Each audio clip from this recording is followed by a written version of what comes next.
Lula, nós tínhamos alguns ministros que claramente estavam ali por escolha pessoal do Lula, e embora por razões diferentes. E claro, hoje há muitos ministros que podem ser avaliados como incapazes de um bom trabalho. E há aqueles que fazem exatamente o que se esperava. E há aqueles que tiveram a sua área de atuação esvaziada. Isso aconteceu, por exemplo, com a Guajajara, a ministra dos povos indígenas, a Sônia Guajajara. E ela foi uma escolha correta. Havia umas 4, 5 opções interessantes e ela era uma delas. Foi uma escolha corretíssima. E ela é capaz. Só que o ministério foi esvaziado. Então, muitas vezes, o governo a utiliza ali numa solenidade. O Macron quer ver o Raoni. Então, a ministra vai lá, participa daquele cenário todo. Mas ela tem ideias ótimas e ela conhece quais são as reivindicações, os problemas, os dramas, as tragédias dos povos indígenas. Mas o ministério foi esvaziado pelo parlamento, numa intromissão absurda, que transferiu atribuições que devem ser do Ministério dos Povos Indígenas para outras áreas, com a decisão do parlamento, e pelo fato de que o governo acatou isso como se fosse algo banal, trivial, né? Sem problemas, está tudo bem. Ministério do Meio Ambiente, a Marina foi escolhida pela visibilidade internacional. A Marina tem prestígio internacional. No imaginário internacional, há um conceito consolidado sobre a Marina. E o governo sabe disso, o Lula sabe disso. Aqueles que o aconselham sabem disso. Além de certa maneira, convidá-la para o ministério representou o ato definitivo, ponto culminante de um reatamento, né? Depois de um afastamento forte, pesado, com um comportamento absolutamente inadequado do PT na campanha de 14 em relação à Marina especificamente, e depois algumas canoas que a Marina embarcou por ressentimento e que também eram canoas furadas, né? Aí houve esse reatamento. Luiz Marinho foi uma escolha pessoal do Lula, não há a menor dúvida. Mas o Luiz Marinho chegou empolgado com o discurso eleitoral do próprio Lula de que seu governo enfrentaria a reforma trabalhista. E não tem essa de não temos voto. Mostramos aqui outro dia, o Petro também não tem maioria no Congresso da Colômbia. Aliás, é um Congresso que é, em boa medida, hostil ao presidente. E ele aprovou uma formidável reforma tributária e uma reforma previdenciária, restaurando direitos, ao contrário das reformas feitas no Brasil, que dinamitaram direitos, explodiram direitos, arrancaram direitos dos trabalhadores, dos aposentados, dos pensionistas. E o Marinho falou, opa, como é que se faz isso? Pela mobilização, né? Você provoca pressão popular para que o Congresso mude. Só o Congresso pode mudar, é óbvio, já que estamos falando de matérias que se tornaram constitucionais. Caso da Previdência. Não aconteceu nada, pelo contrário, esse discurso foi esvaziado. O Luiz Marinho ainda insistiu umas 2, 3 vezes em manifestações públicas. Nada aconteceu. O Silvio de Almeida. Essa foi uma escolha excepcional. E o trabalho dele é excepcional. E olha que enfrentando obstáculos internos, inclusive na Casa Civil, para restabelecer a comissão que trata dos mortos e desaparecidos durante a ditadura militar. Foi uma luta tremenda do Silvio de Almeida com o Rui Costa. Mas ele em nenhum momento atacou o outro ministro, nada. Ele apenas insistia na necessidade de cumprimento de uma promessa. E conseguiu. E faz um trabalho muito bom. É uma atitude que vai além do cotidiano governamental, né? São princípios. Cada manifestação dele é carregada de princípios. E o Silvio Almeida está fazendo aquilo que se esperava. Os outros três, principalmente a Sônia Guajajara e o Luiz Marinho, que foram escolhas adequadas, mas seus ministérios foram esvaziados. E a área internacional. Até fevereiro era quase irretocável o trabalho da área internacional. Ou seja, o Celso Amorim e o Mauro Vieira. Mauro Vieira, o chanceler, Celso Amorim, aquele que tem o cargo de secretário especial para assuntos internacionais, mas ele é o formulador de doutrinas de política externa nos governos do Lula. Só que, diante das mudanças rápidas e enormes que aconteceram e estão acontecendo no mundo, a política externa brasileira ficou sem rumo. A doutrina adotada hoje pelo Celso Amorim é basicamente de um não alinhamento ativo. Ou seja, o Brasil não se alinha com ninguém,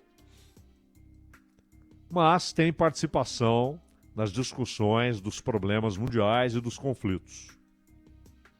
Essa é a ideia.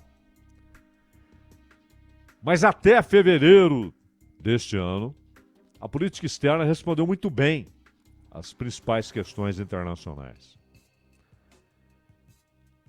De repente, uma guinada, um giro de 180 graus. O Brasil ficou de costas para a realidade e olhando, se não está olhando a realidade, está olhando o quê? Olhando um mundo que não existe mais. O mundo, a ordem assentada na primeira década deste século desapareceu. E ela não durou muito. Ela foi inaugurada, embora construída já desde 89, né? Mas ela foi inaugurada para valer em 91, com o fim da União Soviética. Mas já no governo Bush pai, no primeiro ano, quando há inclusive Operação Tempestade no Deserto, etc., os Estados Unidos já sabiam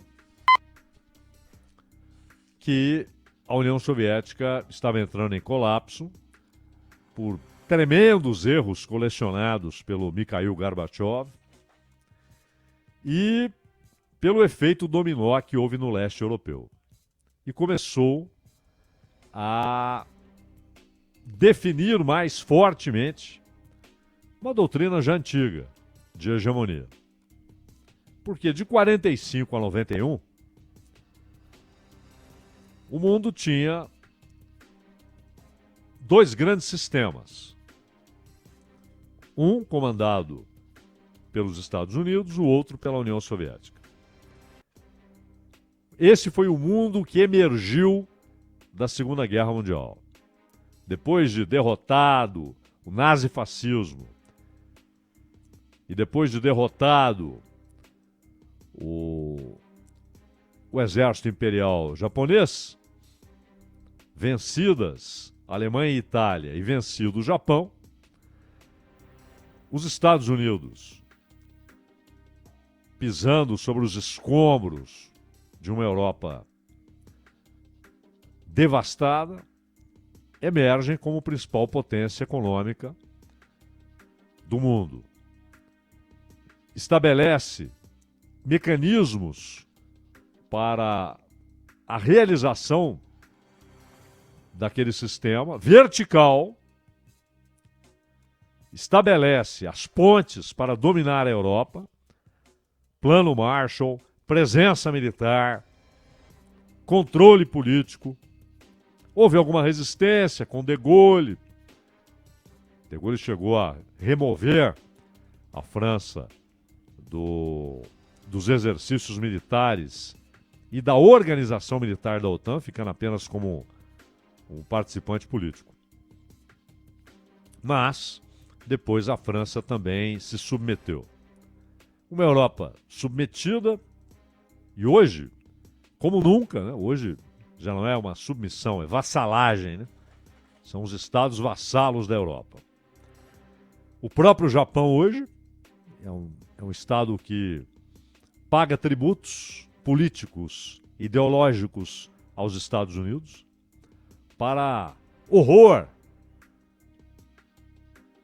dos japoneses mais velhos, da antiga geração, dos que sobreviveram e que não admitem essa atitude do Japão em relação ao país que derrubou, lançou sobre o Japão 2 bombas atômicas.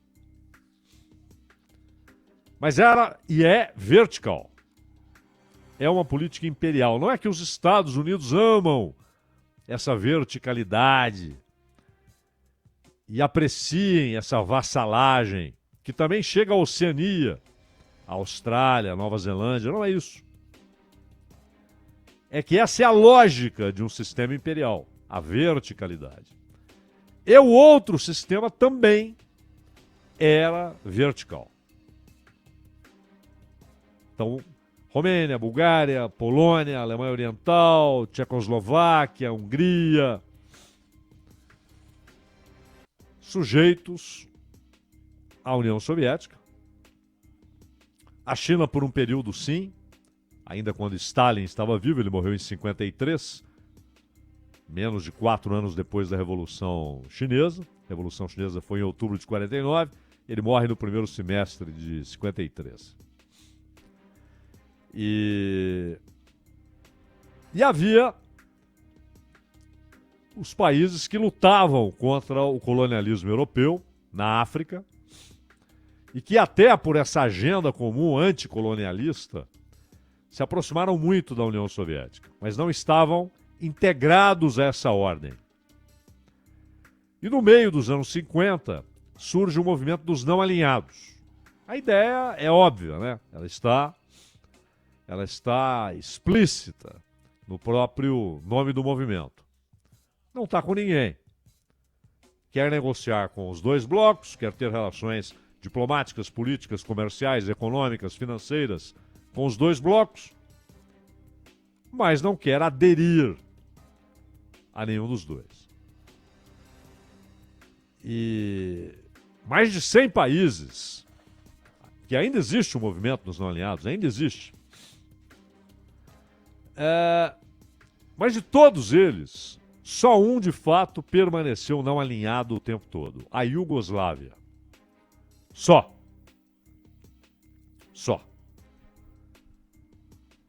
Iugoslávia destruída desde fora. Com a morte do Tito, ataques políticos e de inteligência do exterior, principalmente dos Estados Unidos e do Reino Unido, destruíram a Iugoslávia, fragmentaram a Iugoslávia. E, claro, aproveitando-se das diferenças internas, né, políticas, religiosas, que estavam todas adormecidas quando havia aquele regime único na Iugoslávia, mas era o único realmente não alinhado. O Brasil se dizia não alinhado e tomou até algumas atitudes assim, no governo Geisel, por exemplo, quando o Brasil reconhece o MPLA como vencedor da guerra em Angola e como poder de fato e de direito em Angola. E quando envia o Severo Gomes de uma comissão para um congresso em Cuba. Os Estados Unidos odiaram essa atitude. Mas o Brasil tinha pelo menos lampejos de não alinhamento, mas era, a rigor, alinhado com os Estados Unidos, a Índia com a União Soviética, o Paquistão com os Estados Unidos. E os países árabes, que inicialmente eram próximos dos Estados Unidos, e Israel era próximo da União Soviética, isso depois se inverte. Os países árabes se tornam alinhados, e não formalmente, mas alinhados com a União Soviética, e Israel com os Estados Unidos. E o Brasil, inclusive há elogios, né, de europeus, de estadunidenses, a racionalidade que normalmente rege a política externa brasileira. Mas o mundo que emergiu depois de 91, com a pretensão dos Estados Unidos à hegemonia, ele começa a ser derrubado com o fortalecimento econômico, político, comercial, industrial, tecnológico e militar da China, com a ascensão de Vladimir Putin, depois de um Boris Yeltsin completamente entregue até que a Sérvia foi atacada. Aí o Yeltsin se levantou contra os Estados Unidos, mas era tarde. O Putin muda isso, restabelece a soberania integral da política russa, passa a ser visto imediatamente como inimigo. Então, os fatores econômicos e também as guerras começam a mudar esse cenário. E hoje há dois países, China e Rússia, que por necessidade, como bem disse outro dia o jornalista Breno Altman, né, não é por superioridade moral, é por necessidade. Eles propõem uma horizontalização das relações em oposição à verticalização imperial imposta pelos Estados Unidos. E essas duas opções, elas inclusive estão devastando o que restou de potências regionais. As potências regionais, hoje, essa condição tornou-se irrelevante, porque há uma expansão global desse confronto. E será necessário tomar posição. Só que o Brasil resolveu dar uma guinada de 180 graus, ficou de costas para a realidade e está olhando para a década de 90, para a primeira década deste século e dizendo: nós queremos um assento no Conselho de Segurança da ONU. Isso já era. O Conselho de Segurança da ONU está paralisado exatamente por esse conflito. A ONU, a cada dia, revela sua magnífica insignificância e irrelevância na solução dos confrontos internacionais. O Banco Mundial e o Fundo Monetário Internacional, estabelecidos como mecanismos desse domínio vertical no mundo capitalista idealizado pelos Estados Unidos, ele hoje vai perdendo relevância enquanto o novo Banco de Desenvolvimento cresce junto com os BRICS, Já são 10 países. Diferentes entre si, com regimes diferentes, mas com a mesma visão anti-imperialista, inclusive a Índia. A Índia tem até engolido em seco algumas desavenças com a China em nome dessa visão anti-imperialista do Modi. E haveria um país a mais, é que a Argentina depois recuou, decidiu não entrar quando o Milei assumiu a presidência. Mas então,